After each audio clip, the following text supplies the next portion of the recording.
वशिष्ठ जी की कामधेनु नामक गाय भी अमृत मंथन से ही उत्पन्न होती। हाथी, घोड़े, गाय इत्यादि पशुधन में आते हैं। जब मनुष्य बुद्धि तथा परिश्रम के साथ जीता है तो उसके जीवन में समृद्धि और शक्ति आती है। ध्यान से सुनेगा शब्द, जब मनुष्य बुद्धि तथा परिश्रम के साथ जीता है तो उसके जीवन में समृद्धि और शक्ति आती है। बिना बुद्धि का परिश्रम मनुष्य को सफलता नहीं देगा, साथ ही बिना परिश्रम के बुद्धि भी व्यर्थ जीने को मजबूर करेगी। Some people have a knowledge but they are lazy. Some people have lots of knowledge but they are not active, lazy है, तमस है। कुछ लोग तमसिक नहीं है लेकिन बुद्धि नहीं, तमसिक नहीं, आलसी नहीं है, कर्मठ है, एक्टिव है, डायनामिक है, फिजिकली एक्टिव है लेकिन बुद्धि नहीं है। सो कामधेनु कब आएगी? हाथी घोड़े कब आएंगे? कंप्लेंट करने से नहीं आएंगे। हाथी घोड़े गाय पशुधन है। पुराने जमानों में घरों के बाहर पशुधन रखा जाता था, जैसे आजकल गाड़ियां रखी होती हैं आपके घर के बाहर। जितना बड़ा घर होगा उसकी गाड़ी भी उतनी बड़ी होगी। तो आपके घर की शोभा है पशुधन, चाहे वो गाय हो, चाहे वो घोड़े हो, चाहे वो हाथी हो। हमारे घरों में कहते थे हाथी पालने का शौक है तो घर के दरवाजे बड़े रखो। यदि हाथी पालने का शौक है तो घर के दरवाजे बड़े रखो। यदि अमीर बनने का शौक है तो कंजूसी छोड़ो। ऐ खुदा खर्चे बढ़ा, ऐ खुदा खर्चे बढ़ा। कई लोगों के अंदर दिमाग बड़ा तेज है लेकिन लेजी है, आलसी। कईयों के पास कर्मठ है, एक्टिविटी है लेकिन दिमाग नहीं है। तो कामधेनु कब आती है? ऐरावत कब आता है? पशुधन उच्चेश्वा कब आता है? हाथी घोड़े गाय मीन समृद्धि कब आती है? जब आप किसी कार्य को बुद्धि और विवेक और तपस्या करते, जब आलस को त्याग करके बुद्धि के ज्ञान से अपने आप को कर्मठ बनाते हैं तो जीवन में समृद्धि आपके आसपास घूमेगी। तो कामधेनु, उससे जो भी विश करो वो पूरी हो जाती है। वशिष्ठ जी की गाय थी और ये कोई और नहीं है, हमारे पास है जी। ये कहीं इतिहास के पन्नों पे छुपी हुई गाथा नहीं है।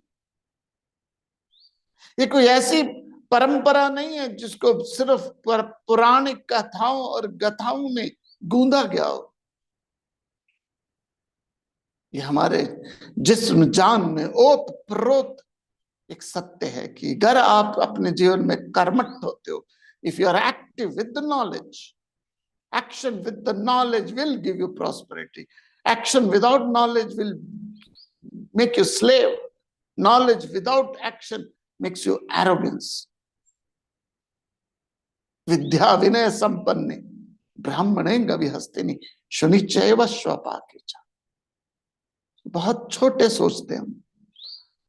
यदि आप समृद्ध नहीं हो, दुनिया में कोई व्यक्ति समृद्ध नहीं है तो उसका दोष सिर्फ एक ही व्यक्ति को जाता है और वो है आपको। उस व्यक्ति को जो हाय मेरा गुजारा नहीं चलता, हाय मेरी किस्मत खराब है, क्योंकि एक्टिव हो लेकिन दिमाग नहीं। दिमाग है, एक्शन। इस संसार में मोक्ष प्राप्त करना मुश्किल है, एक्सेप्ट, लेकिन समृद्ध होना वो मुश्किल नहीं है। That's not a tough cookie to crack. To be prosper, Dhanteras है आज, फॉर्चुनेटली उसी पे आई है बात।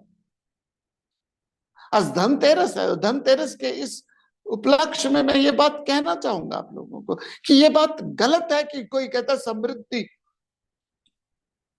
आनी मुश्किल है, मोक्ष प्राप्त करना मुश्किल है, एक्सेप्ट। ब्रह्म ज्ञान टफ कुकी टू क्रैक है, एक्सेप्ट। समृद्धि, that is the easiest thing in life. Easiest thing है समृद्ध होना। तो आज धनतेरस के इस पावन पर्व पे सिर्फ ये नहीं है कि सोना खरीद लो, जहाँ चम्मच खरीद लो, कढ़ाई खरीद लो, बाल्टी खरीद लो, या कोई लोहे की चीज, कोई मेटल खरीद लो। आज का न्यूज़पेपर देख रहा था, ऑनलाइन वाला, पहले 10 पेज सिर्फ एडवर्टाइजमेंट है। आज